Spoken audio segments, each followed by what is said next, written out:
বিয়ের ১ মাস ১০ দিন পরে ইপ্তি বুঝতে পারল বিয়ের প্রথম রাতেই সে কনসিভ করেছে। কয়েকদিন ধরেই ইপ্তির শরীরটা অনেক খারাপ যাচ্ছিল। তাই আজকে স্বামী স্ত্রী দুজনেই ডাক্তারের কাছে যাওয়ার পর এই খুশির খবরটা পেল। খুশির খবরটা যখন ফয়সাল তার মাকে জানালেন, উনি ফয়সালকে প্রশ্ন ছুড়লেন, বাচ্চাটা কি সত্যিই তোর? মুহূর্তেই ফয়সালের সব খুশি হারিয়ে গেল। মাথায় আকাশ ভেঙে পড়ার মতো অবস্থা। ফয়সাল অগ্নিশর্মা হয়ে তার মাকে জিজ্ঞেস করলেন, মা, এটা কেমন কথা? তুমি কি বলতে চাইছো? ইপ্তির গর্ভের সন্তানের বাবা অন্য কেউ? তা নয়তো কি, বিয়ে হয়েছে ১.৫ মাসও হয়নি। ১.৫ মাস হতে এখনও ৫ দিন বাকি। এর মধ্যেই কিভাবে তুই বাবা হতে পারিস? আমি ৪ সন্তানের মা, নিজের অভিজ্ঞতা থেকেই বলছি, এত তাড়াতাড়ি কেউ মা হতে পারে না। আমি নিশ্চিত এই বাচ্চা তোর না। কে জানে এই মেয়ের সাথে বিয়ের আগে কোন ছেলের সম্পর্ক ছিল, যার পাপের বোঝা বয়ে বেড়াচ্ছে। মা, তুমি ইপ্তির ব্যাপারে না জেনে এইসব কিভাবে বলছো? আমি তো ওর মধ্যে খারাপ কিছুই দেখিনি। আমি ইপ্তিকে বিশ্বাস করি, ও কখনো এমন কিছু করেনি। আমি শিওর। এটা তোমার ভুল ধারণা। বাবা এইসব বলে আমাকে বোঝাতে পারলেও আত্মীয় স্বজনকে বোঝাতে পারবি তো? পাড়াপড়শিরা যখন কানাঘুষা করবে এইটা নিয়ে, তখন তাদের মুখ বন্ধ করবি কি দিয়ে? মা, বুঝতে পারছি না এখানে আত্মীয় স্বজন বা পাড়াপড়শির কথা উঠছে কেন। আমাদের সন্তান পৃথিবীতে আসবে কি আসবে না, এটা কি বাইরের মানুষ ঠিক করবে? বাইরের মানুষ ঠিক করবে এটা তো বলিনি। কিন্তু বাবা, বোঝার চেষ্টা কর, আমরা বাইরের মানুষ ছাড়া একা একা চলতে পারি না। বাইরের মানুষদের নিয়েই আমাদের সমাজ। তাই সমাজে মাথা উঁচু করে বাঁচতে হলে সব দিক বিবেচনা করে চলতে হয়। মা, প্লিজ তুমি এই ব্যাপারে আর কোনো কথা বলবে না। ইপ্তি শুনলে কি হবে বুঝতে পারছো? কতটা কষ্ট পাবে ও। 2 দিন ধরে বিয়ে না করতেই বউয়ের কষ্টের কথা ভাবছিস। এই দিকে যে আমাদের মান সম্মান নিয়ে টানাটানি পড়ে যাবে, সেটার কথা একবারও ভাবছিস না? মা, বিয়ের পর থেকেই লক্ষ্য করছি তুমি ইপ্তিকে পছন্দ করো না। ওকে তুমি পছন্দ নাই করতে পারো, তাই বলে ওর সম্বন্ধে এমন কথা বলা তোমাকে মানায় না। আমি কি বিয়ে একা একা করেছি? তোমাদের পছন্দ মতোই করেছি। তাও এত কিসের রাগ তোমার? আমার পছন্দে নয়, তোর বাবার পছন্দে বিয়ে হয়েছে। আমার তো প্রথম থেকেই ওই মেয়ের প্রতি সন্দেহ ছিল। মেয়েটা যে ভালো নয় সেটা আমি প্রথম দিনেই বুঝেছি। তাই বলছি বাবা, ওই মেয়েকে বিশ্বাস করিস না, ও মিথ্যে বলছে। ফয়সাল তার মায়ের কথার কোনো জবাব না দিয়েই রাগে ক্ষোভে ঘর থেকে বেরিয়ে বাইরে চলে যায়। ইপ্তি আড়াল থেকে সবটাই শুনতে পেলেও প্রতিবাদ করার সাহস হয়ে ওঠেনি। কারণ এখনও যে ইপ্তির নতুন বউ, হাতের মেহেদির রং এখনও মোছেনি। এই সময়ে যদি ইপ্তি শাশুড়ির সাথে তর্ক করে, তাহলে আশেপাশে সব মানুষ জড়ো হয়ে ইপ্তিকেই দোষারোপ করবে। গ্রামে কারো বাড়িতে কিছু হলে পুরো গ্রামের মানুষ জেনে যায়, তাই সব কিছু ভেবেচিন্তে করা লাগে। তাছাড়া এমন একটা ব্যাপার, মানুষ জানলে কতটা লজ্জার হবে সব কিছু। এইসব ভেবেই চুপ হয়ে রইল ইপ্তি। তবে শাশুড়ি মায়ের এমন অপমানজনক কথা মেনেও নিতে পারছে না। মনে মনে ঠিক করলো এই ব্যাপারে ফয়সালকে যা বলার বলবো। রাত 12টা বাজে।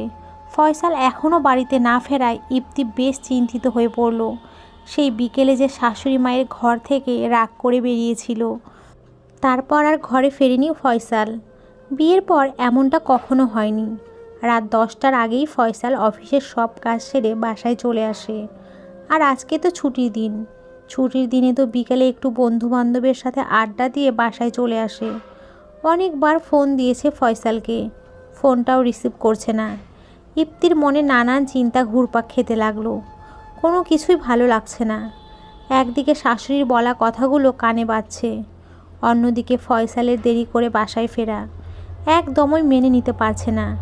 রাগে কষ্টে দুমড়ে মুচড়ে শেষ হয়ে যাচ্ছিল। লাইট বন্ধ করে বিছানায় চুপ করে শুয়ে শুয়ে কান্না করছিল। কিছুক্ষণ পর দরজার শব্দে ইপ্তি মাথা তুলে তাকাতেই ফয়সালকে দেখতে পায়। ইপ্তি রাগ করে কোনো কথা বলল না। মনে মনে ঠিক করলো কথা বলবেও না। ঘুমের ভান করে শুয়ে রইল। ইপ্তি জানে এখন ফয়সাল ওর রাগ ভাঙানোর অনেক চেষ্টা করবে। এমনই করে ফয়সাল। বিয়ের পর 2-1বার মনোমালিন্য হয়েছিল দুজনার। তখন ইপ্তি রাগ করে থাকে আর ফয়সাল ইপ্তির রাগ ভাঙানোর জন্য কাকুতি মিনতি করতে থাকে। ইপ্তি প্রথমে একটু রেগে থাকলেও ফয়সালের এমন পাগলামি দেখে আর রাগ করে থাকতে পারে না। কিন্তু ফয়সালের ব্যবহারে আজ বেশ অবাক হয় ইপ্তি। কোনো সাড়া শব্দ নেই। চুপ করে বিছানায় এসে অন্যদিকে মুখ করে শুয়ে পড়ল ফয়সাল। এভাবেই কিছুক্ষণ যাওয়ার পর ইপ্তি অধৈর্য হয়ে লাইট জ্বালিয়ে ফয়সালের সামনে দাঁড়িয়ে প্রশ্ন করতে লাগলো, তুমিও কি তোমার মায়ের মতো সন্দেহ করছো আমায়?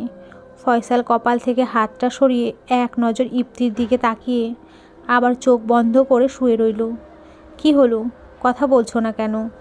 আমি বিকেলে তোমাদের মা ছেলের সব কথোপকথন শুনে ফেলেছি। তোমার মায়ের মন মানসিকতা এতটা নীচ। ছি, কি নোংরা মনের মানুষ তোমার মা। তার মনে এমন কথা আসে কি করে? ইপ্তি চুপ করো, এই বিষয়ে আর একটা কথাও বলতে চাই না। কেন কথা বলতে চাও না? একজন মেয়েকে কিভাবে এমন কলঙ্ক দিতে পারে তোমার মা? ফয়সাল আবার ইপ্তির দিকে তাকালো। ও লক্ষ্য করলো শান্ত স্বভাবের মেয়েটা আজ অগ্নিশিখার মতো জ্বলছে। রাগে কষ্টে নিজেকে সামলাতে না পেরে অজস্র ধারায় কেঁদে যাচ্ছে। কিন্তু নিজের মায়ের নামে এইসব শুনতে একদম ভালো লাগছে না ফয়সালের। তুমিও যদি তোমার মায়ের মতো আমাকে সন্দেহ করে থাকো তাহলে বলো, আমি সব ছেড়ে চলে যাব।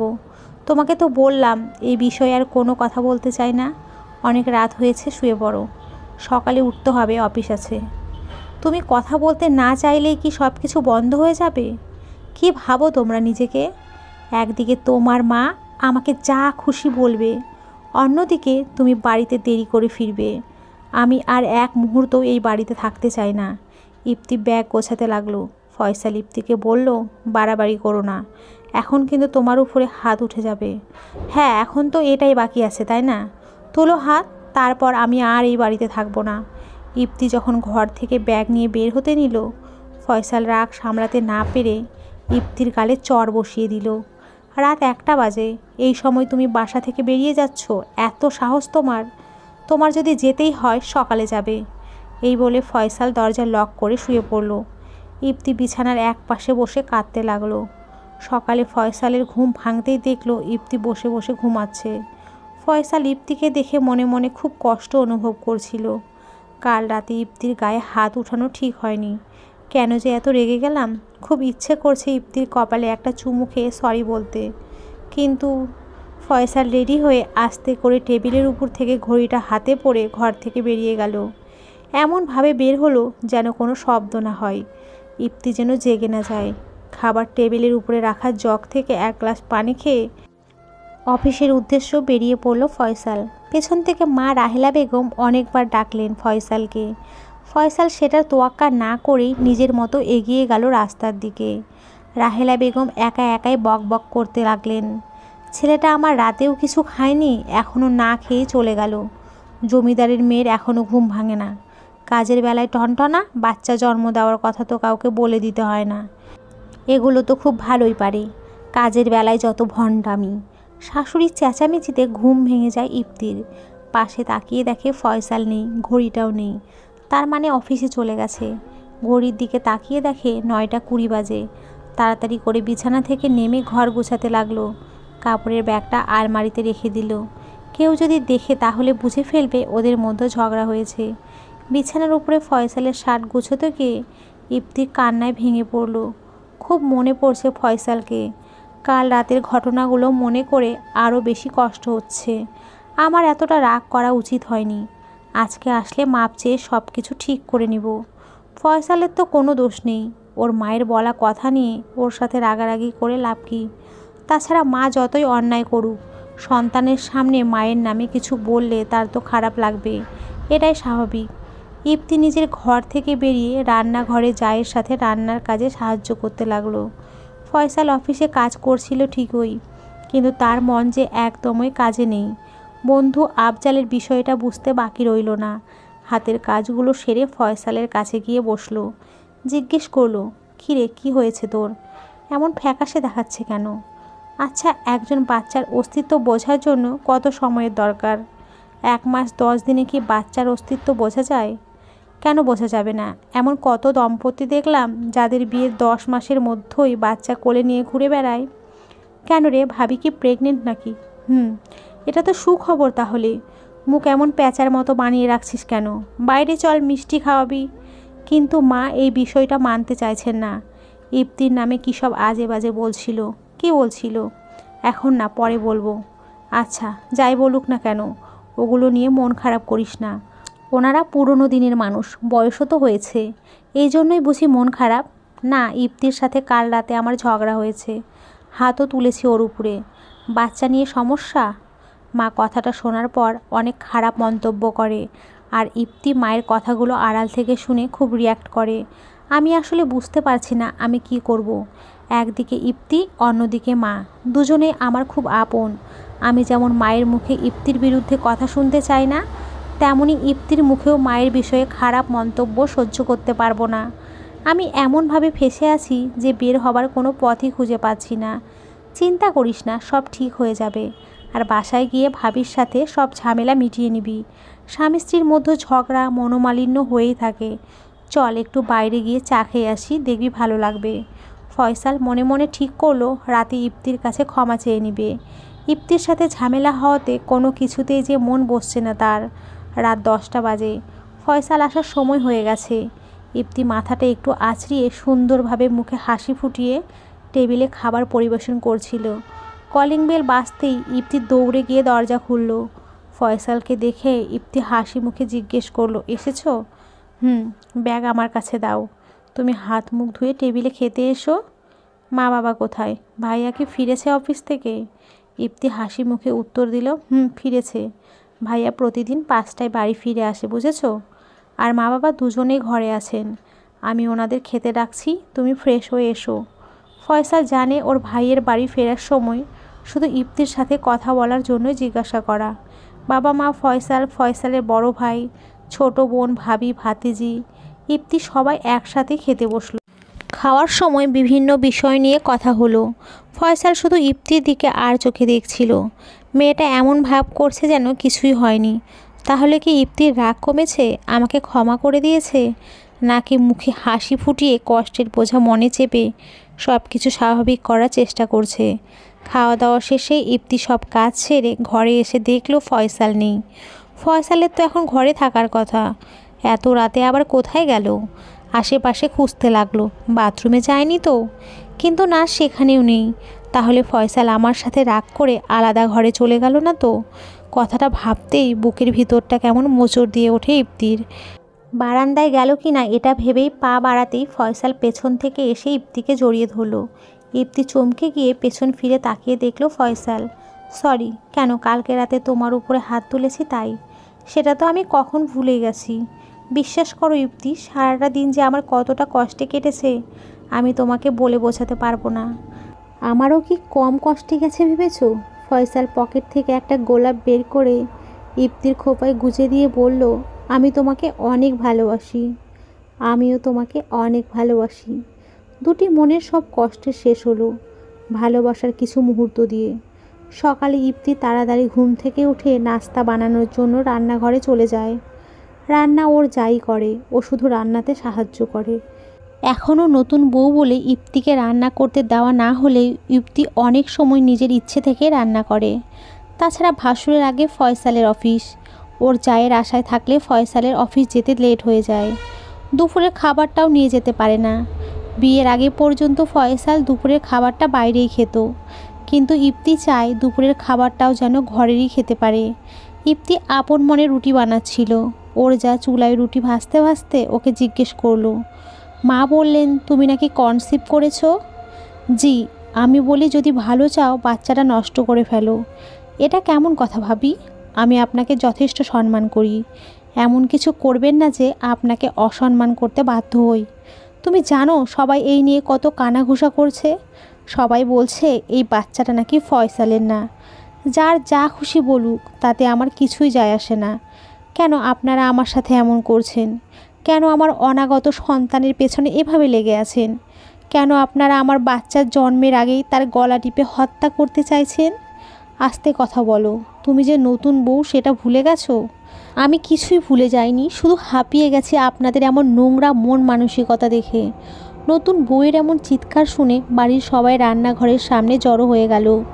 সবাই জানতে চাইছে কি হয়েছে। ইপ্তি কোনো কথা না বলে রান্নাঘর থেকে বেরিয়ে গেল।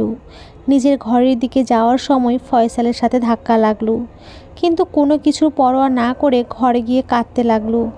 ফয়সালও ওর পেছন পেছন ঘরে ঢুকে জিজ্ঞেস করলো, কি হয়েছে ভাবির সাথে, এমন ব্যবহার কেন করলে? সেটা তোমার ভাবিকেই জিজ্ঞেস করো। তোমাকে যখন জিজ্ঞেস করছি তুমি বলো। কি আর বলবো, আমার বাচ্চা নিয়ে তাদের যত সমস্যা। তোমাদের বাড়ির মানুষ এত নোংরা মনের কেন? তোমার ভাবি আমাকে বলছে আমি যেন আমার বাচ্চা নষ্ট করে ফেলি। কেন তারা আমার বাচ্চার পেছনে এভাবে লেগেছেন? তাই বলে তুমি তার সাথে এমনভাবে কথা বলবে? উনি যে আমাকে বাচ্চা নষ্ট করতে বললো সেটার প্রতিবাদ না করে উল্টো আমাকেই দোষারোপ করছো। বাচ্চা বাচ্চা বাচ্চা, এই বাচ্চাটা আসার পর থেকে সংসারে যত অশান্তি লেগে আছে। আমিও বলবো এই বাচ্চাটা নষ্ট করে ফেলো। আমার আর এত ঝামেলা ভালো লাগছে না। এই বলে ফয়সাল আজকেও কিছু না খেয়ে অফিসে রওনা হলো। ফয়সালের মুখে এমন কথা শুনে ইপ্তি হতভম্ব হয়ে গেল। এই কি সেই যে কাল রাতেও এত এত মিষ্টি কথা বলছিল, ভালোবাসি বলে জড়িয়ে ধরেছিল? তাহলে কি ধরে নেব কিছুই ওর ভালোবাসা ছিল না, শারীরিক চাহিদা ছিল মাত্র, যাকে ভালোবাসা বলে চালিয়ে দিয়েছে? হঠাৎ ফোনটা বেজে উঠল। স্ক্রিনে চোখে পড়তেই মা লেখা ভেসে উঠল। ইপ্তি একটু কাশি দিয়ে গলা ঝেড়ে খুব স্বাভাবিকভাবে কথা বলতে লাগলো। হ্যালো মা, কী রে, তুই নাকি তোর জায়ের সাথে ঝগড়া করেছিস? তোমাকে কে বলল? তোর শাশুড়ি মা ফোন করেছিল। শুধু এটাই বলেছে, আর কিছু বলেনি? বলেছে তুই নাকি মা হবি। ইপ্তি কেঁদে দিয়ে বলতে লাগলো, কিভাবে মা হব? ওরা তো আমার বাচ্চার কথা শুনতেই পারছে না, এমনকি আমার উপরে সন্দেহ করছে। আমি এসব কিভাবে মেনে নিব মা, বলতে পারো? ওরা যখন বাচ্চাটা চায় না, আমিও বলি এই বাচ্চার কোনো দরকার নেই। তুই না হয় মা, তুমিও। অবশ্য তোমাকে কি বলবো, বাচ্চার বাবাই যখন বাচ্চাটা চায় না, তোর শাশুড়ি তোর বাবাকে ফোন দিয়ে তোকে আমাদের কাছে এনে রাখতে বলেছে, বাড়ি থেকে বের করে দিচ্ছে। তুই তো জানিস তোর বাবা কেমন বদমেজাজি। তোর শাশুড়ি ফোন করার পর থেকে আমাকে বকে যাচ্ছে, বলছে আমি নাকি তোকে সঠিক শিক্ষা দিতে পারিনি। আচ্ছা মা, তুমি বাবাকে পাঠিয়ে দাও, আমি বাবাকে সবটা বুঝিয়ে বলবো। কিন্তু তুই ফয়সালের কাছে একবার জিজ্ঞেস করে নিতি, তারপর না হয় পাঠাই। মা, যতটুকু বুঝেছি ফয়সাল ওর পরিবারের লোকজন যা বলবে তাই করবে। তুমি কি এখানে ফয়সালের ভিন্ন মত আশা করছো? যদি তাই করে থাকো তাহলে বলবো ভুল ভাবছো। ওর মা যখন বলে দিয়েছে ফয়সাল তাতে কোনো দ্বিমত করবে না। তবে আমিও সিদ্ধান্ত নিয়ে নিয়েছি, আমিও বুঝে গেছি আমার কি করতে হবে। রাত 9টায় ফয়সালের হোয়াটসঅ্যাপে ইপ্তির নাম্বার থেকে একটা মেসেজ এলো। মেসেজটা সিন করতেই ফয়সালের দম বন্ধ হয়ে আসছিল। মেসেজে ছোট্ট করে লেখা, আমি তোমার কথা মতো অ্যাবর্শন করিয়ে ফেলেছি, আশা করি এখন আর কোনো সমস্যা হবে না। মেসেজটা পাওয়ার পর অনেকবার ইপ্তির নাম্বারে ফোন দিল ফয়সাল, কিন্তু বারবার ফোন বন্ধ বলছে। ফয়সাল ভাবতেও পারেনি ইপ্তি এমনটা করবে। গতকালও তো রাগের মাথায় গায়ে হাত তোলার পর যখন ব্যাগ গুছিয়ে বাড়িতে চলে যেতে চাইছিল ইপ্তি, কিন্তু তারপর সকাল অবধিও যায়নি। ফয়সাল ভেবেছিল আজও সবটা ভুলে যাবে। এমন কিছু হবে কল্পনাও করেনি ফয়সাল। নিজের বলা কথার উপরে খুবই আফসোস হচ্ছে তার। অফিস ছুটি, কিন্তু কিছুতেই বাড়িতে যেতে ইচ্ছে করছে না। এই মুখ নিয়ে কিভাবে ইপ্তির সামনে দাঁড়াবে? বাড়িতে ঢুকেই ফয়সাল চুপচাপ নিজের ঘরে ঢুকে পড়ল। ঘরটা অন্ধকার দেখে ভাবল ইপ্তি বোধহয় লাইট নিভিয়ে শুয়ে আছে। লাইট জ্বালানোর সাহস হচ্ছিল না তার। কিছুক্ষণ মূর্তির মতো দাঁড়িয়ে থেকে লাইটটা জ্বালালো, কিন্তু ইপ্তিকে কোথাও দেখতে না পেয়ে বেশ অবাক হলো। রান্নাঘরে কাজ করছে না তো?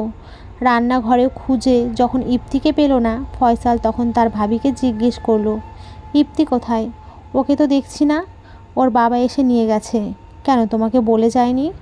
ওর বাবা হঠাৎ কেন আমাদের বাড়িতে আসলেন? কে আসতে বলেছে? মা ওনাকে ফোন করে আসতে বলেছিলেন ইপ্তিকে নিয়ে যাওয়ার জন্য। ফয়সাল এবার নিজেকে আর নিয়ন্ত্রণে রাখতে পারল না। মা মা করে চিৎকার করে রাখতে লাগলো। ফয়সালের ডাক শুনে তার মা ঘর থেকে বেরিয়ে আসে, সাথে পরিবারের অন্য সদস্যরাও। কি হয়েছে, এভাবে চিল্লাচ্ছিস কেন? তোমাদের ইচ্ছে পূরণ হয়েছে, সেটাই জানাতে ডেকেছি। কিসের ইচ্ছে? ইপ্তি বাচ্চাটা নষ্ট করে ফেলেছে। এমনভাবে বলছিস যেন আমিই বলেছি তোর বউকে বাচ্চা নষ্ট করতে। নষ্ট করতে বলনি, কিন্তু বাধ্য করেছো। নিজে বলনি, ভাবিকে দিয়ে বলিয়েছো। ভাবি পাশ থেকে বলল, আমরা যতই বলি না কেন তোমার বউ তোমার অনুমতি ছাড়া কিভাবে এটা করতে পারে? অনুমতি? হ্যাঁ, আমিও ওকে অনুমতি দিয়েছি। সকালে যাওয়ার সময় বলে গিয়েছিলাম আমিও বাচ্চাটা চাই না। সংসারে এত ঝামেলা আর ভালো লাগে না। ইপ্তি সেটাকেই অনুমতি ধরে নিয়েছে। অনুমতির জন্য কি এই কথাটাই যথেষ্ট নয়? তাহলে এর দোষ আমাদের উপরে চাপাচ্ছ কেন? নিজের বলা কথার দায়ভার নিজে নিতে শেখো, অন্যকে দোষারোপ করো না। অন্যকে যদি দোষারোপ করারই হতো তাহলে সকালে ওই কথা বলার জন্য আমি তোমাকে দোষ দিতাম, ইপ্তিকে কথা শোনাতাম না। মায়ের কথাগুলো মনে চেপে রেখে ইপ্তির সাথে ঝগড়াও করতাম না। আমি তোমাদের কথার প্রতিবাদ করতেই পারতাম, কিন্তু আমি ইপ্তির সামনে তোমাদের ছোট করতে চাইনি। কারণ আমি তোমাদের ছোট করলে ইপ্তিও তোমাদের ছোট করে দেখবে। সেই ভাবনা থেকে চুপ করেছিলাম। আমি জীবনে কখনো মা বাবার সাথে বেয়াদবি করিনি, ভাইয়ের সাথেও না। আপনি এতদিন ধরে এই বাড়িতে আছেন, কখনো বলতে পারবেন আপনার সাথে কোনো কিছু নিয়ে কখনো কোনো ঝামেলা করেছি? আমি তো সব সময় একজন আদর্শ সন্তান, আদর্শ মানুষ হতে চেয়েছিলাম। ফয়সালের মা বলল, তুই তো একজন আদর্শ সন্তানই। আমি কি কখনো এই বিষয়ে তোকে কোনো অভিযোগ করেছি? মা, আমি আদর্শ সন্তান হতে পারলেও আদর্শ স্বামী হতে পারলাম না, আদর্শ বাবা হতে পারলাম না। নিজের অনাগত সন্তানকে পৃথিবীর মুখ দেখার আগেই মেরে ফেলেছি। আচ্ছা বাবা, যা হওয়ার হয়েছে, এইসব নিয়ে আর কষ্ট পাস না। তোদের তো মাত্রই বিয়ে হয়েছে। দোয়া করি ভবিষ্যতে অনেক বাচ্চার মুখ দেখবি তোরা। কালকে ওই বাড়িতে গিয়ে বউকে নিয়ে আসবি। কিন্তু মা, এই মুখ নিয়ে কিভাবে আমি ইপ্তির সামনে দাঁড়াবো বলতে পারো? আচ্ছা, আমি তোর বাবাকে পাঠিয়ে বউকে নিয়ে আসবো। ফয়সাল আর কোনো কথা না বলে নিজের ঘরে চলে গেল। নিজের ঘরে এসে এক অদ্ভুত শূন্যতা অনুভব করলো। ফয়সাল ইপ্তির শূন্যতা, বুকের ভিতরে কষ্টের ঝড় বয়ে যাচ্ছে। খুব ইচ্ছে করছে কাঁদতে, কিন্তু কাঁদতেও পারছে না। বুকের ভেতরে কষ্টগুলো জমা হয়ে পাথরের মতো ভারী হয়ে আসছে। নিঃশ্বাস নিতেও কষ্ট হচ্ছে। এই অবস্থায় ফয়সাল আর ঘরে বসে থাকতে পারল না। রাত 11টা বাজে। ইপ্তিদের বাড়ির উদ্দেশ্যে রওনা দিল। ঘণ্টাখানেক পর সেখানে পৌঁছে গেল। দরজায় কলিং বেল দিতেই শাশুড়ি এসে দরজা খুললেন। বাবা, তুমি এত রাতে? ভেতরে এসো। আম্মা, ইপ্তি কোথায়? এই ঘরে শুয়ে আছে। তুমি খেয়েছো বাবা? না। তাহলে তুমি ঘরে যাও, আমি তোমার জন্য খাবার তৈরি করছি। এই বলে ইপ্তির মা রান্নাঘরে চলে গেলেন। ইপ্তি ফয়সালের গলার আওয়াজ পেয়ে দ্রুত বিছানা ছেড়ে উঠে ভেতর থেকে দরজার ছিটকিনি আটকিয়ে দিল। ফয়সাল দরজায় আস্তে আস্তে ধাক্কাচ্ছে আর ইপ্তিকে ডাকছে। ইপ্তি, দরজাটা খোলো। কি হলো ইপ্তি? কিন্তু ভেতর থেকে কোনো সাড়া শব্দ না পেয়ে ঠায় দাঁড়িয়ে রইল। ইপ্তির মা রান্নাঘর থেকে আবার ফিরে এসে দেখল ফয়সাল দরজার সামনে দাঁড়িয়ে আছে। কি হলো বাবা, দাঁড়িয়ে আছো কেন? মনে হয় ইপ্তি ঘুমিয়ে পড়েছে। আমি তো মাত্রই ওকে ওষুধ খাইয়ে কলিং বেলের শব্দ শুনে ঘর থেকে বের হলাম, এর মধ্যেই ঘুমিয়ে গেল। আচ্ছা দাঁড়াও, আমি ওকে ডেকে দিচ্ছি। ইপ্তিমা, জামাই এসেছে, দরজা খোল। মা, ওকে চলে যেতে বলো। এমন পাগলামি করে না মা, দরজা খোলো। ভেতর থেকে আর কোনো সাড়া শব্দ নেই। তরকারির পোড়ার কথা বলে ইপ্তির মা ওখান থেকে চলে আসলেন। তিনি ভাবলেন ওদেরকে একা ছেড়ে দেওয়াই বোধহয় ভালো হবে। ফয়সালেরও বুঝতে বাকি রইল না ইপ্তি ভেতর থেকে ছিটকিনি লাগিয়ে রেখেছে। ফয়সাল আবার ইপ্তিকে ডাকতে লাগলো। ইপ্তি, প্লিজ একটা বার দরজাটা খোলো, তোমার সাথে কথা আছে। কিন্তু কোনো সাড়া শব্দ নেই। তবে দরজার এপাশে একটা ছায়া খেয়াল করলো। ছায়ার কারণে ফয়সাল বুঝতে পারল ইপ্তি দরজার পাশেই বসে আছে। ইপ্তি, আমি জানি তুমি আমার কথা শুনছো, কিন্তু জবাব দিচ্ছ না। ইপ্তি, কেন তুমি এমনটা করলে? আমি তো এমনটা চাইনি। আমার রাগের মাথায় বলা কথাগুলো এত সিরিয়াসলি নিবে বুঝতে পারলে কখনোই এইসব বলতাম না। আমি জানি আমি অনেক বড় অপরাধ করেছি, ক্ষমারও অযোগ্য। তবুও আমি তোমার কাছে ক্ষমা চাইছি। প্লিজ আমাকে ক্ষমা করো। তুমি এভাবে আমার থেকে মুখ ফিরিয়ে নিলে আমি কোথায় যাব? তুমি কি ভাবছো আমার কষ্ট হচ্ছে না? আমারও অনেক কষ্ট হচ্ছে, কিন্তু এই কষ্ট কাউকে বোঝাতে পারছি না। দরজার ওপাশ থেকে চিৎকার করে কান্নার শব্দ ভেসে আসছিল। ইপ্তি চিৎকার করে কাঁদছে। এর আগে কোনো দিন নিজেকে এতটা অসহায় মনে হয়নি। ইপ্তি, তোমার কষ্ট হলে কান্না করে হালকা হতে পারো, কিন্তু আমি এতটাই অভাগা যে কষ্ট হলেও কাঁদতে পারি না। প্লিজ ইপ্তি, একটু দরজাটা খোলো, আমি তোমাকে এক নজর দেখেই চলে যাব। ফয়সালের এত অনুরোধেও ইপ্তির মনে একটুও সহানুভূতির জন্ম নেয়নি। ফয়সাল অনেকক্ষণ অপেক্ষা করলো, কিন্তু ইপ্তি শেষ পর্যন্ত দরজা খুললই না। ফয়সাল আর অপেক্ষা না করে দরজা খুলে বেরিয়ে যাচ্ছে। শাশুড়ি পেছন থেকে ডেকে বলল, চলে যাচ্ছ বাবা? রাতটা না হয় এখানেই থেকে যেতে। না, চলে যেতে হবে, অন্তত ভাত তো খেয়ে যাও। আমি তোমার জন্য রান্না করেছি, অন্যদিন খাবো, আজকে আসি। ইপ্তির মা ফয়সালকে আর কিছু বলার মতো খুঁজে পেল না।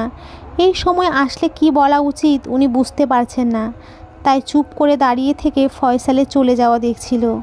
2 দিন পর সকালে ফয়সালের বাবা শফিক মিয়া ফয়সালকে জিজ্ঞেস করলো, আমি আজকে বৌমাকে আনতে ওই বাড়িতে যাব, তোমার ইচ্ছে যেতে চাইলে যাও। ফয়সাল জানে ইপ্তি আসবে না, তবে বাবাকেও যেতে বাধা দেয়নি, করুক না তাদের যা খুশি। ফয়সাল রেডি হয়ে অফিসে চলে গেল। ফয়সালের বাবা আসবেন বলে ইপ্তির মা ঘর দোর সব পরিষ্কার পরিচ্ছন্ন করে গোছাতে লাগলেন। ইপ্তিকে গিয়ে বললেন, তুই তোর ঘরটা গুছিয়ে গোছল করে নে, তোর শ্বশুর আসছে, আমি গিয়ে রান্না বসাই। কে আসছে? ফয়সালের বাবা। কেন, উনি আসছেন কেন? আমি কিভাবে বলবো উনি আসছেন কেন? ফোন করে বললেন আসছেন, এখন আমি কি তাকে জিজ্ঞেস করতে পারি কেন আসছেন? উনি আমাকে নিতে আসছেন না তো? আমি কিন্তু ওই বাড়িতে আর যাব না। ওনাদের যখন খুশি আমাকে বাড়ি থেকে বের করে দিবেন, আবার যখন খুশি নিতে আসবেন। খেলা পেয়েছে নাকি? তোকে ওই বাড়ি থেকে বের করে দিয়েছে নাকি তুই নিজের ইচ্ছেতে এসেছিস? তুই বলার পরই আমি তোর বাবাকে পাঠিয়েছিলাম, কিন্তু আগে তো ওনারাই তোমাদের ফোন দিয়ে আমাকে এখানে এনে রাখতে বলেছিল, তাই না? আমি এত কিছু জানি না। আর শোন, তোর শ্বশুরের সাথে কোনো রকম বেয়াদবি করবি না কিন্তু। উনি আসলে সালাম দিয়ে কথা বলবি। মা, আমি ওনার সাথে কোনো রকম খারাপ ব্যবহারও করব না, এইটুকু ভরসা আমার উপরে করতে পারো। কারণ ওই বাড়িতে উনিই একজন আছেন যিনি মানুষ, আর সবগুলা অমানুষ। কিভাবে ভরসা করি? ওই দিন জামাইয়ের সাথে যেমন ব্যবহার করলি, ছেলেটা শেষ পর্যন্ত না খেয়ে চলে গেল। আমি বুঝি না তুমি আমার মা নাকি ফয়সালের। ওরা আমার সাথে যা করেছে তার তুলনায় এটা কিছুই না। আর শোনো, ফয়সালের বাবা যদি আমাকে নিয়ে যেতে চায় আমি কিন্তু যাব না, বলে রাখলাম। এই বিষয়ে কিছু বলার থাকলে তোর বাবাকে বল গিয়ে। আমাকে আর বকা শোনাস না। তুই যাই করিস না কেন সব দোষ আমার ঘাড়েই এসে পড়ে। নিজের মেয়েকে তো শাসন করবেই না, আমাকে কথা শোনাবে শুধু। ইপ্তির মা রান্নাঘরে যেতে যেতে কথাগুলো বললেন। ইপ্তি তার বাবার ঘরে গিয়ে ফয়সালের বাবার আসার কারণ জানতে চাইলে উনি বললেন, মনে হয় তোকে নিতে আসছেন, কিন্তু বাবা আমি ওই বাড়িতে যেতে চাই না। এটা বললে কি চলে? বিয়ের পরে স্বামীর বাড়ি মেয়েদের আসল বাড়ি। সংসারে একসাথে সবাই থাকতে গেলে একটু আধটু ঝামেলা হয়েই থাকে, তাই বলে কি স্বামীর বাড়ি ছেড়ে দিতে হবে? বাবা তুমি জানো না ওরা কতটা জঘন্য মনের মানুষ। ওরা আমার সাথে কি ব্যবহার করেছে সেটা যদি জানতে, তাহলে এমনটাও বলতে না। কি হয়েছে সেটা তো কয়েকদিন ধরেই জানতে চাইছি। তুই তো কিছু বলছিস না, তোর মাও কিছু বলে না। মা বলে না কারণ তুমি আমার করা কার্যকলাপের সব দায়ভার মায়ের কাঁধে চাপিয়ে দাও। আমি কি এখনও ছোট বাবা? আমি যা করি একান্তই নিজের মতামতের উপরে করি। তুমি মাকে দোষারোপ করো কেন বুঝি না। ইপ্তির বাবা চুপ করে রইলেন। ইপ্তি তার বাবার হাতের উপরে নিজের হাত দুটো চেপে ধরে বলল, বাবা আমি তোমাকে সবটা খুলে বলতে পারবো না, শুধু জেনে রাখো ওরা আমার সন্তানের খুনি। নিজের সন্তানের খুনিদের সাথে কিভাবে থাকবো বাবা? কি বলছিস এই সব? আমাকে একটু সময় দাও বাবা, এসব থেকে বের হতে একটু সময়ের দরকার আমার। কিন্তু তোর নতুন বিয়ে হয়েছে, এভাবে বাপের বাড়িতে থাকতে দেখলে আশেপাশের মানুষজন নানান কথা বলবে। নিজের সন্তানের থেকে কি মানুষের কথাই বেশি বড়? পাড়াপড়শির কথার ভয়ে আমি আমার সন্তানকে হারিয়েছি, তুমিও লোকের কথার ভয়ে নিজের মেয়েকে হারিয়ে না ফেলো। এসব কি বলছিস তুই? তোর মাথা ঠিক আছে? ইপ্তি আর কথা না বাড়িয়ে নিজের ঘরে চলে গেল।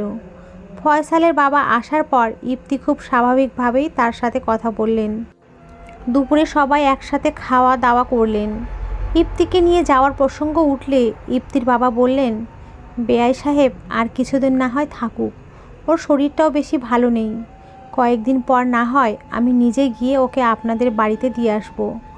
শফিক মিয়াও আর অমত করলেন না, কারণ উনি জানেন ইপ্তির শরীর আসলেই খারাপ। তারপর বিকেলে হালকা পাতলা নাস্তা করে শফিক মিয়া তার নিজের বাড়ির উদ্দেশ্যে রওনা দিলেন। ইপ্তি খুব গভীরভাবে ভাবছিল কি করা যায়, কি করা উচিত। বাবাকে আজকে এগুলো বলে থামাতে পারলেও কতদিন থামানো যাবে? আর ইপ্তি মনে মনে এই সম্পর্কটা থেকে মুক্তি চায়। বাবার সামনে কথাটা বলার সাহস পায় না শুধু। ওই বাড়ির কথা মনে হলেই মনের ভিতরে অজানা রাগ ফুঁসলে ওঠে। ফয়সালের কথা ভাবলেও ঘৃণা হয় ওর। এই সম্পর্কটা থেকে বেরোনোর কি কোনো পথ খোলা নেই? ইপ্তির কোনো কিছুই ভালো লাগছিল না। ড্রেসিং টেবিলের উপরে চোখ যেতেই মোবাইলটা চোখে পড়ল। ইপ্তি মোবাইলটা হাতে নিয়ে চার্জে দিল। কয়েকদিন ধরেই ফোনটা বন্ধ। এত ঝামেলার মধ্যেও ফোনের কথা তার মনেই নেই। ফোনটা চার্জে দিয়ে অন করতেই একটার পর একটা মেসেজ আসতে শুরু করলো।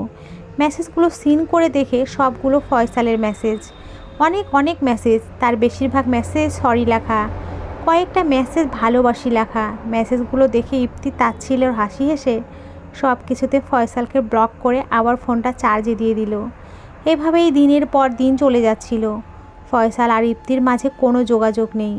তবে ফয়সাল ইপ্তির মায়ের কাছে ফোন করে ইপ্তির খবরাখবর নেয়। ইপ্তিকে ফোন করার কোনো উপায় তো ইপ্তি রাখেনি, সব কিছুতে ব্লক করে রেখেছে। তারপরও ফয়সাল বিভিন্ন সময় বিভিন্ন নাম্বার থেকে ফোন দেয়। ইপ্তি অচেনা নাম্বার দেখে রিসিভ করে না। ইপ্তির বাবা বাজার করে ফেরার সময় পাশের বাড়ির এক ভদ্রলোক তাকে জিজ্ঞেস করলেন, ভাই শুনলাম আপনার মেয়ের নাকি ঝগড়া করে চলে এসেছে, শ্বশুর বাড়ির মানুষ নাকি আপনার মেয়েকে আর নিতে চায় না। আপনি এসব কথা কোত্থেকে শুনলেন? কে বলেছে? এইসব কথা বাতাসের আগে আগে ঘুরে। বিয়ের পর কি মেয়েরা বাপের বাড়ি এসে কয়েকদিন থাকতে পারে না? অবশ্যই পারে। আমি তো শোনা কথা বিশ্বাস করি না, তাই আপনাকে জিজ্ঞেস করলাম। ইপ্তির বাবা আর কোনো কথা না বলে বাসায় চলে আসলেন। বাসায় এসে বেশ রাগের সাথে ইপ্তির মাকে বললেন, তোমার মেয়ে কই? ওরে ডাকো, কথা আছে। এই বলে নিজেই উচ্চস্বরে ডাকতে লাগলেন, ইপ্তি, এই ইপ্তি। বাবার এমন আওয়াজ শুনে ইপ্তি বুঝে ফেলল কিছু একটা হয়েছে, কারণ তার বাবা খুব বেশি রেগে গেলে এভাবে চিৎকার করেন। কি হয়েছে বাবা? তুই আজকে ফয়সালকে আসার জন্য ফোন করবি, ও আসলে তুই ওর সাথে শ্বশুরবাড়ি চলে যাবি। তাড়িয়ে দিচ্ছ বাবা? যদি তুই সেটাই ভাবিস আমার কিছুই করার নেই। বাইরে তো যাস না, মানুষে কত রকমের কথা বলছে জানিসও না। তাই বলছি, মান সম্মান বাঁচাতে চাইলে তোকে চলে যেতেই হবে। ইপ্তির বাবা ইপ্তির দিকে মোবাইলটা এগিয়ে দিয়ে বললেন, এই নে ফয়সালকে ফোন কর। কিন্তু বাবা, ফোন করতে বলছি কর। ইপ্তি বাধ্য হয়ে ফয়সালকে আসার জন্য ফোন করে। এছাড়া আর কোনো উপায়ও নেই। ফয়সালও রাতে আসবে বলে কথা দেয়। সন্ধ্যা হয়ে এসেছে। ইপ্তি তার মাকে গিয়ে বলল, মা রাতে ফয়সাল আসবে জানো তো? রান্না করা লাগবে না ওর জন্য। করা তো লাগবেই, একটু পরে করব। চলো আমিও তোমার সাথে রান্নায় সাহায্য করব। আর তুমি কিন্তু ফয়সালের পছন্দের সব আইটেম রান্না করবে আজকে। মেয়ের মুখে এমন কথা শুনে একটু অবাক হলেও হাসি মুখে বললেন, রাগ কমেছে তাহলে? ভাবলাম যেহেতু ওই বাড়িতে যেতেই হবে, ঝামেলা মিটিয়ে ফেলাই ভালো না? যাক, আমার মেয়ের অবশেষে সুবুদ্ধি হয়েছে তাহলে। ইপ্তি ঠোঁটের কোণে হাসি ফুটিয়ে মায়ের কথায় সায় জানালো। বাইরে প্রচুর ঝড় আর বাতাস শুরু হয়েছে। সব ঝড় ঝাপটা উপেক্ষা করে ফয়সাল ইপ্তির বাসায় চলে আসলো। ইপ্তির মা ফয়সালের পছন্দের অনেক রকমের খাবার রান্না করেছেন। ইপ্তিও ওনার সাথে রান্নায় সাহায্য করছে। পরিবারের সবাই একসাথে খাওয়া দাওয়া করলো। ইপ্তি হাসি মুখে সবাইকে টেবিলে খাবার পরিবেশন করে দিচ্ছিল। ইপ্তির বাবা মা মেয়ের মুখে এমন হাসি দেখে অনেকটা নিশ্চিন্ত হলেন। খাওয়া শেষে যে যার ঘরে চলে গেলেন। ইপ্তি বারান্দায় গ্রিল ধরে দাঁড়িয়ে বৃষ্টি দেখছিল। ফয়সালও ইপ্তির পাশে দাঁড়িয়ে বৃষ্টি দেখতে লাগলো। ফয়সালের মনে একরকম প্রশান্তি অনুভূতি হচ্ছিল। অনেক দিন পর দুজনে এভাবে পাশাপাশি দাঁড়িয়ে আছে। অনেক কিছুই বলতে ইচ্ছে করছে, কিন্তু কোথা থেকে শুরু করা যায় বুঝতে পারছে না। ফয়সালের মনে হচ্ছিল ইপ্তিও ওকে কিছু বলতে চায়, হয়তো ওর মতো ইপ্তিরও আনইজি ফিল হচ্ছে। এভাবে অনেক সময় একে অন্যের পাশে দাঁড়িয়ে থাকা সত্ত্বেও যখন দুজনেই নীরব বাক্য, ফয়সাল তখন ইপ্তির হাতের কনিষ্ঠ আঙ্গুল নিজের কনিষ্ঠ আঙুল দ্বারা আঁকড়ে ধরে ইপ্তির মুখের দিকে তাকিয়ে রইল। ভাবলো ইপ্তি হয়তো এখন নীরবতা ভাঙবে, কিন্তু ইপ্তি আগের মতোই নীরব দাঁড়িয়ে আছে। ফয়সাল ইপ্তির আরেকটু কাছে গিয়ে ইপ্তিকে পেছন থেকে জড়িয়ে ধরলো। খোলা চুলগুলো ঘাড় থেকে সরিয়ে একটা চুমু দিল। ইপ্তির কোনো রেসপন্স না পেয়ে ফয়সাল ইপ্তিকে ছেড়ে দিয়ে দাঁড়িয়ে রইল। কিছুক্ষণ এভাবেই দাঁড়িয়ে থেকে মনে মনে ভাবলো, ইপ্তি রেসপন্স করছে না ঠিক, কিন্তু বাধাও তো দিচ্ছে না। ওর মনে অনেক অভিমান জমেছে, আর স্বামী হিসেবে অভিমান ভাঙানোর দায়িত্ব তো তারই। ফয়সাল এবার ইপ্তিকে বারান্দা থেকে কোলে তুলে ঘরে নিয়ে বিছানায় শুইয়ে দিল। এলোমেলো চুলগুলো মুখের উপর থেকে সরিয়ে কপালে একটা চুমু দিয়ে বলল, ইপ্তি, আমি তোমাকে অনেক ভালোবাসি। ইপ্তি এবার নীরবতা ভেঙে প্রশ্ন করলো, সত্যিই ভালোবাসো? অনেক ভালোবাসি। এতই যখন ভালোবাসো তাহলে সেদিন তোমার ভাবির বলা কথার প্রতিবাদ করনি কেন? তোমার মা যখন আমাকে অপবাদ দিল তখন তুমি চুপ ছিলে কেন? ইপ্তি, এসব কথা থাক না, যা হবার হয়ে গেছে। এসব কি ভুলে যাওয়া যায় না? কিভাবে ভুলে যাব? ওনারা আমার সাথে যা করেছে সেটা কি ভুলে যাওয়ার মতো? ইপ্তি, চলো না আমরা এসব ভুলে সব কিছু নতুন করে শুরু করি। নতুন করে শুরু করতে চাইলে কি করা যায়? একে অপরের প্রতি ভালোবাসা থাকলে সবই সম্ভব। ভালোবাসার মানে বোঝো তুমি? তোমার কাছে ভালোবাসা মানে তো স্ত্রীর সাথে এক বিছানায় রাত কাটানো, তাই না? ইপ্তি, আমি জানি তুমি আমার উপরে রেগে আছো, ভীষণভাবে রেগে আছো, তাই বলে এভাবে কথা বলতে পারো না। তোমাদের মতো নোংরা মানুষের সাথে তো কথা বলতেই ইচ্ছে করে না, তবুও নিজেকে সংযত রেখে কথা বলছি, এটাই অনেক। তোমার কি মনে হচ্ছে না তুমি একটু বেশি সাহস দেখাচ্ছ? সাহস দেখালে কি করবে? মারবে? নিজের সন্তানকে তো পৃথিবীর মুখ দেখার আগেই মেরে ফেলেছো, এখন কি আমাকেও মেরে ফেলবে? দীপ্তি, চুপ করো। আমি ধৈর্যহারা হয়ে পড়ছি। তোমাকে ভালোবাসি বলেই চুপ করে আছি। তোমার বলা প্রতিটা কথা নীরবে সয়ে যাচ্ছি। এর বেশি কিছু বললে আমার ধৈর্যের বাঁধ ভেঙে যাবে। আমাকে ভালোবাসো? হা হা, হাসালে। তুমি আমাকে ভালোবাসো না। ভালোবাসলে আমার গর্ভের সন্তানকেও ভালোবাসতে। তোমার কথায় আমি নিজের অনাগত সন্তানকে মেরে ফেলতে বাধ্য হয়েছি। আমার সাথে অন্যায় করবে আর দিন শেষে ভালোবাসি বলে সব কিছু মিটিয়ে নেবে? বাহ, কি দারুণ প্ল্যান! কোনো প্ল্যান নয়, আমি তোমাকে সত্যিই ভালোবাসি। ভালোবাসার নামে আর মিথ্যা বলো না প্লিজ। আমার আর মিথ্যে শোনার কোনো ইচ্ছে নেই, হাঁপিয়ে গেছি আমি। দয়া করে আমাকে এই সম্পর্ক থেকে মুক্তি দাও। মুক্তি? তুমি কি বলছো বুঝতে পারছো? খুব ভালো করেই বুঝতে পারছি। কি ভেবেছো যা খুশি করবে আর ভালোবাসি বলে জড়িয়ে ধরবে, তাহলে সব ভুলে যাব? আসলে কি জানো, তুমি আমাকে কখনোই ভালোবাসোনি। নিজের শারীরিক চাহিদা মেটানোর জন্যই ওই সব বলো। তোমার কাছে ভালোবাসা মানে এক বিছানায় রাত কাটানো। আসলে তোমার আমাকে নয়, একটা নারীর দরকার নিজের চাহিদা মেটানোর জন্য, একটা শরীর দরকার, আর কিছুই না। ইপ্তি, তুমি কিন্তু মাত্রাধিক বাড়াবাড়ি করছো। কেন, সত্যি কথা শুনতে গায়ে ফোসকা পড়ছে? আসলে আমি যতটুকু বলেছি তুমি এর চাইতেও বেশি খারাপ। আমি মেনে নিচ্ছি সব দোষ আমার, কিন্তু তুমি কি নিষ্পাপ? তোমার কোনো দোষ নেই। তুমি যে বাচ্চাটা নষ্ট করেছো আমার অনুমতি নিয়ে করেছো। ধরে নিলাম আমার সেদিনের বলা কথাকেই তুমি অনুমতি ধরে নিয়েছো, কিন্তু ইপ্তি, মা হিসেবে তোমার কি কোনো দায়িত্ব ছিল না? কেন তুমি সবার কথা উপেক্ষা করে নিজের সন্তানকে রক্ষা করলে না? আমার রাগে বলা কথাগুলো কি নিজের সন্তানের চাইতেও বেশি গুরুত্বপূর্ণ ছিল? এসবের জন্য আমিও তোমাকে দোষ দিতে পারি। তুমি শুধু আমার আর আমার পরিবারের দোষগুলোই বড় করে দেখছো। আমি বলছি না আমি বা আমার পরিবার নির্দোষ, কিন্তু এই সবে আমিও তোমাকে সমান দোষী করতে পারি। আর তুমি বলো না আমাদের বাড়ির লোকজন নোংরা, আমি বলবো তুমি তার থেকেও বেশি নোংরা মনে। নিজের স্বামীকে যে এতটা নিচে নামাতে পারে, স্বামী স্ত্রীর পবিত্র ভালোবাসাকে এভাবে খারাপ তকমা দেয়, সে আর যেমনই হোক ভালোবাসার যোগ্য নয়। তুমি মুক্তি চাইছো না আমার কাছে? ওকে, সব ব্যবস্থা হয়ে যাবে। এই বলে ফয়সাল ঘর থেকে বেরিয়ে যাচ্ছিল। ইপ্তি পেছন থেকে বলল, কোথায় যাচ্ছ? কোথায় আর যাব, আমার তো একজন নারীর দরকার, নিজের চাহিদা মেটানোর জন্য একটা শরীর দরকার, তারই খোঁজেই যাচ্ছি। কিন্তু বাইরে তো অনেক ঝড় বৃষ্টি হচ্ছে। আমার মনের ভেতরে চলা ঝড়ের তুলনায় এটা কিছুই না। এত রাতে মেন গেট খোলার আওয়াজ শুনে ইপ্তির মা নিজের ঘর থেকে উঠে এলেন। মেন গেট খোলা দেখে আর একটু কাছে এসে দেখলেন ফয়সাল এই গভীর রাতে ভরা বৃষ্টির মধ্যেই চলে যাচ্ছে। ইপ্তির মা রাগে ইপ্তির ঘরে গেলেন। ইপ্তির মা ইপ্তির ঘরে গিয়ে খুব কড়া ভাষায় কথা শোনাচ্ছিলেন। এই ছিল তোর মনে? এই জন্যই ডেকে এনেছিলি ওকে? কি এমন বলেছিস যে এমন ভরা বৃষ্টি মাথায় নিয়ে চলে গেল? আমি এই সম্পর্কটা থেকে মুক্তি চেয়েছি। মেয়ের মুখে এমন কথা শুনে চমকে যায় ইপ্তির মা। সে বুঝতে পারল বকলে কাজ হবে না, মেয়েকে বোঝাতে হবে। ইপ্তির মা ইপ্তির পাশে গিয়ে বসলেন, মাথায় হাত রেখে বললেন, মা রে, জীবনে চলতে গেলে অনেক সমস্যার সম্মুখীন হতে হয়, অনেক মানুষের সাথে চলতে হয়। এদের সবাই যে ভালো হবে তা কিন্তু নয়। খারাপ ভালো মিলেই পৃথিবী। তাই সবার সাথে তাল মিলিয়ে চলতে গেলে কি করতে হবে জানিস? ইপ্তি ওর মায়ের দিকে মাথা তুলে তাকালো। ক্ষমা করতে হবে, কারণ ক্ষমাই তোকে একমাত্র মানসিক শান্তি দিতে পারে। অতীত কি কেউ বদলাতে পারে? পারে না। আমি বুঝতে পারছি তুই এত কষ্ট কেন পাচ্ছিস। নিজের সন্তানকে হারানোর কষ্টকে কোনো কিছুর সাথে তুলনা করা যায় না, কিন্তু যা হওয়ার তা হয়েছে। এসব নিয়ে যত ভাববি কষ্ট বাড়বে বই কি কমবে না।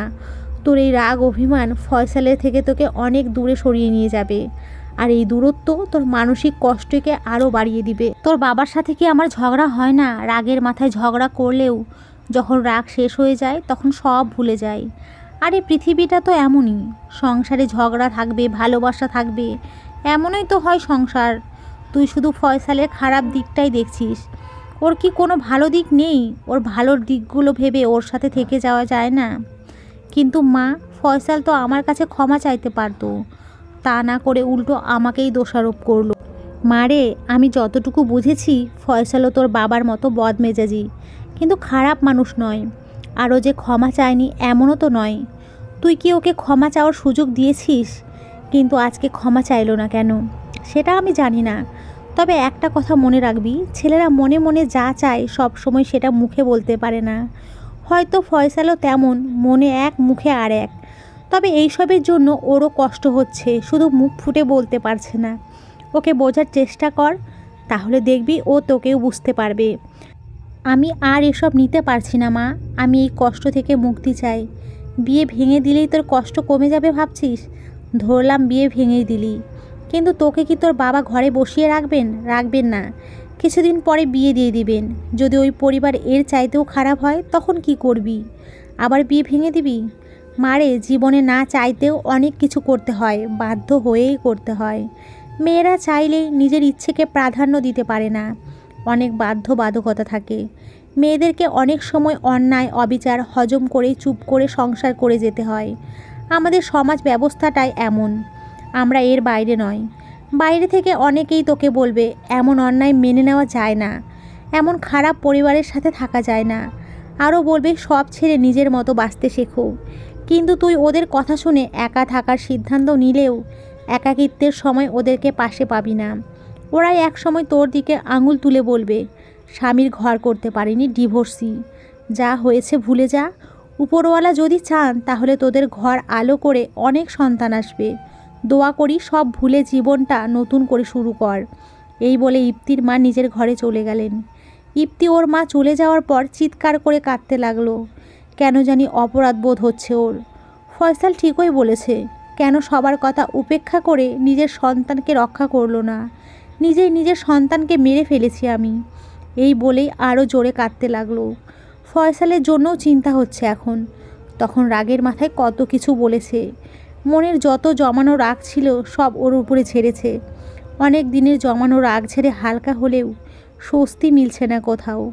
বৃষ্টি পড়ছে তো পড়ছেই, বাজও পড়ছে সমান গতিতে, কিন্তু ফয়সালের সেই দিকে কোনো খেয়ালই নেই। গভীর রাত, বৃষ্টির কারণে কোথাও কোনো গাড়ি নেই। জনমানবহীন রাস্তায় বৃষ্টিতে ভিজে ভিজে আপন মনে হেঁটে যাচ্ছে ফয়সাল। মাথার উপরে এত বৃষ্টি থাকা সত্ত্বেও ভেতরের জ্বলন্ত আগুন যেন নিভছেই না।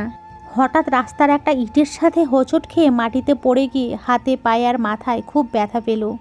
মাটি থেকে উঠে ওখানেই বসে পড়ল। তারপর আকাশের দিকে মুখ করে চিৎকার করে কাঁদতে লাগলো।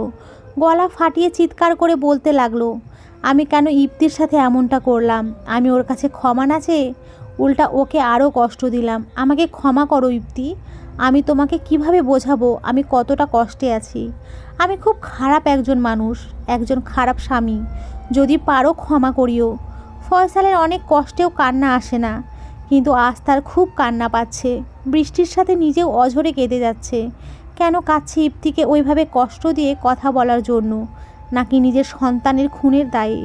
নাকি ইপ্তিকে চিরদিনের জন্য হারিয়ে ফেলার ভয়ে? নিজেকে যখন একের পর এক প্রশ্ন করে যাচ্ছিল, কোনো সঠিক উত্তর খুঁজে না পেয়ে আবারও চিৎকার করে কাঁদতে লাগলো। ফয়সাল রাস্তা থেকে ওঠার চেষ্টা করলো, কিন্তু পারছিল না। ওর চোখ ঝাপসা হয়ে আসছিল, মাথাটাও কেমন যেন ঘুরছে, গলাটা শুকিয়ে আসছে, ডান হাতের কবজির কাছে খুব জ্বলছে। মনে হচ্ছে কেউ যেন ছুরি দিয়ে হাত কেটে দিয়েছে। ফয়সাল বাম হাত দিয়ে ডান হাত দেখার চেষ্টা করেও পারছিল না। শরীর এতটাই দুর্বল লাগছে যে মনে হচ্ছে এই বুঝি মারা যাচ্ছে। এমন সময় একটা গাড়ি আসার শব্দ এলো কানে। গাড়ির আলোয় সামনে আলোকিত হতে দেখে ফয়সাল একটু ভরসা পেল। ইপ্তি ঘর ছেড়ে বারান্দায় এসে দাঁড়িয়ে ফয়সালের কথা ভাবতে লাগলো। কে জানে ফয়সাল এখন কোথায়, বাড়িতে পৌঁছে গেছে কি না। ইপ্তিরও খুব কষ্ট হচ্ছে, এক বুক হাহাকার তাকে জাপটে ধরেছে। কেন এতটা খারাপ লাগছে? কিছুক্ষণ আগেও তো ফয়সালকে কষ্ট দেওয়ার জন্য কত বাজে বাজে কথা বলেছে। না, কোথাও শান্তি পাচ্ছে না। বারান্দায় আর ঘরে পায়াচারি করতে লাগলো। বিছানায় শুয়ে ঘুমানোর চেষ্টা করলো, কিন্তু কিছুতেই ঘুম আসছে না। ভীষণ কষ্ট হচ্ছে, কান্নাও পাচ্ছে খুব। মায়ের বলা কথাগুলো ভাবতে লাগলো। ইপ্তিরও মনে হলো মাই ঠিক। এভাবে মনের মধ্যে রাগ চেপে রেখে নিজেকে কষ্ট দেওয়ার থেকে সব ভুলে যাওয়াই উচিত। আর আমিও তো একদম নির্দোষ নই, ওরা যাই বলুক না কেন। বাচ্চা নষ্ট করার পদক্ষেপটা আমি নিয়েছিলাম। ফয়সালের উপরে এখন আর আগের মতো রাগ হচ্ছে না। মায়ের কথা মতো ফয়সালকে মাপ করে দিল। কালকে আবার ফয়সালের কাছে ফিরে যাবে বলে মনস্থির করলো। এটা ভাবতেই ওর মনটা খুশিতে লাফিয়ে উঠল। ইপ্তি বুঝতে পারলো আসলে ও কি চায়। ফয়সালের কাছেই ওর আসল শান্তি। আর ওর মায়ের বলা প্রতিটা কথাই যে সত্যি হাড়ে হাড়ে টের পাচ্ছে। এইসব ভেবে খুব অস্থিরতা কাজ করছিল ওর মনে। চোখে ঘুম নেই, তবুও বিছানায় শুয়ে ঘুমের চেষ্টা করছিল। এক সময় চোখ দুটো লেগে এলো। সকালে মায়ের ডাকে ঘুম ভাঙল তার। ইপ্তিমা ওঠ। ইপ্তি আধো আধো চোখ খুলে তার মাকে দেখছিল। ওঠ মা, আমাদের এক জায়গায় যেতে হবে। কোথায় মা? তুই মুক্তি চেয়েছিলি না, আজ তোর মুক্তির দিন। কেন মা, ফয়সাল কি ডিভোর্স লেটার পাঠিয়ে দিয়েছে? চল, আমাদের ওখানে যেতে হবে। এই বলে ইপ্তির মা কান্নায় ভেঙে পড়লেন। ইপ্তি তার মায়ের কান্নার কারণটা বুঝতে পারল। ওর মা কখনো চায়নি ইপ্তির সংসারটা ভেঙে যাক, তাই এমন কষ্ট পাচ্ছে। তবে চিন্তার কিছু নেই, আমি আজ ফয়সালের সাথে সব ঝামেলা মিটিয়ে নিব। ইপ্তির মা আবার ডাকলেন, কি হলো, যাবি না? যাব, আমাকে যেতেই হবে। ইপ্তি খেয়াল করলো মায়ের চোখের কোণে এখনও পানি টলমল করছে। ইপ্তি মনে মনে বলল, মা তুমি যা চাও তাই হবে, এভাবে কষ্ট পেও না। দেখে নিও তোমাকে কেমন চমকে দেই। ইপ্তি রেডি হয়ে ওর মাকে ডাকতে লাগলো। মা কোথায় তুমি? আমি রেডি। বাসা থেকে একটা সিএনজি করে ইপ্তির বাবা মা রওনা হলেন।